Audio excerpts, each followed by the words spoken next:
اللہ کے رسول کی زندگی میں جو پہلی شادی ہوئی اس وقت حضور کی عمر تھی 25 سال۔ کتنی عمر تھی؟ اور جس عورت سے ہوئی ان کی عمر تھی 40 سال، اور ان کا نام تھا سیدہ خدیجہ الکبریٰ رضی اللہ تعالیٰ عنہ، اور پیغام نکاح بھی انہوں نے خود دیا تھا، اللہ کے رسول کی سیرت اور کردار اور کریکٹر سے متاثر ہو کر کہ میں آپ سے شادی کرنا چاہتی ہوں۔ اللہ کے رسول ایک غریب آدمی تھے اور وہ بڑی پیسے والی تھی، اور انہوں نے خود خواہش کا اظہار کیا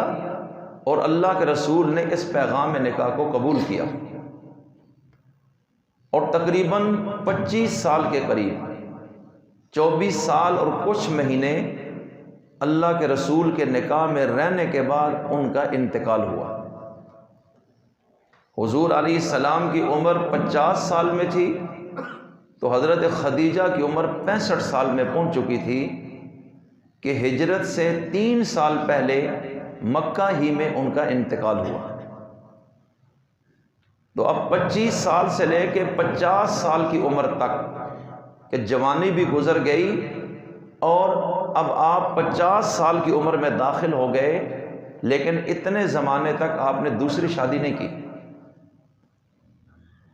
اور جب حضرت خدیجہ کا انتقال ہو گیا تو آپ کی جو بیٹیاں تھیں حضرت زینب، رقیہ، ام کلثوم، فاطمہ رضی اللہ عنہن، یہ حضرت خدیجہ ہی سے تھی، اور حضور علیہ السلام کے 2 بیٹے بھی حضرت خدیجہ سے تھے،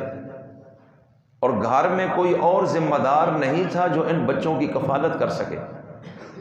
اور باہر کی ذمہ داری بھی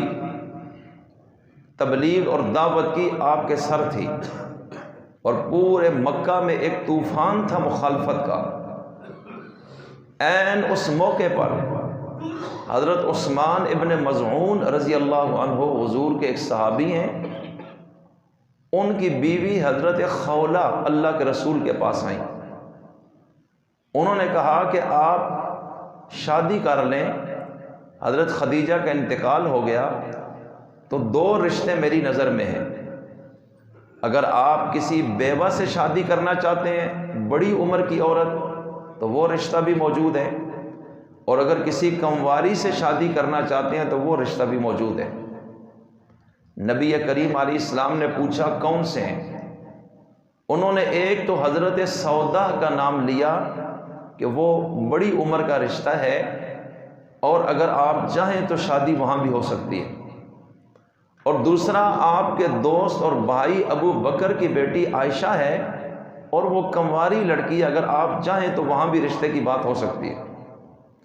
اللہ کے رسول نے فرمایا کہ ابو بکر کے گھر بات کریں، اور ادھر چونکہ آسمانوں سے تصویر بھی لا کے دکھا دی گئی، اللہ کی اجازت سے حضرت خولہ نے حضرت عائشہ کی والدہ ام رومان سے جا کر بات کی کہ میں آپ کے گھر اس لیے آئی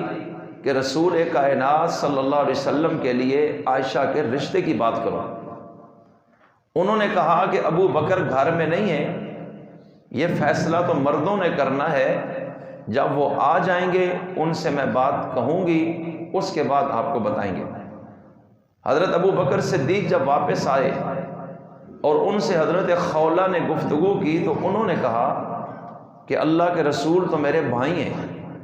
اور عائشہ ان کی بھتیجی لگتی ہے، تو یہ نکاح کیسے ہو سکتا ہے؟ حضرت خولہ نے جب یہ بات اللہ کے رسول کو بتائی، چونکہ صدیق اور نبی کا جو تعلق تھا، اخوت اور بھائی چارے کا رشتہ، یہ تقریباً 20 سال پرانا تھا،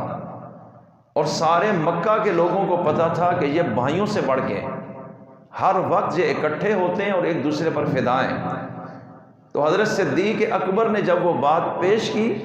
تو اللہ کے رسول نے جواب دیا کہ وہ میرے دین کے بھائی ہیں، حقیقی بھائی نہیں، اس لیے یہ رشتہ ہو سکتا ہے، شرعی طور پر اس میں کوئی پرابلم نہیں ہے۔ تو حضرت صدیق اکبر نے فوراً ہاں کر دی کہ میرے لیے اس سے بڑھ کر اور کوئی سعادت نہیں۔ تو توجہ کیجئے، تو ایک رشتہ حضرت سودا کے ساتھ ہوا کہ وہ بڑی عمر کی اور بچوں کو سنبھالیں گی، اور ایک رشتہ حضرت عائشہ کے ساتھ بھی ہوا۔ اللہ تعالیٰ نے وحی اتار کر حضور کو اس چیز کی اجازت دی کہ آپ یہ رشتہ کریں، تو حضرت سودا بھی ام المؤمنین بن گئی اور حضرت عائشہ بھی ام المؤمنین بن گئی۔ تو حضور کی زندگی میں جو تیسرا نکاح تھا وہ حضرت عائشہ کے ساتھ ہوا ہے۔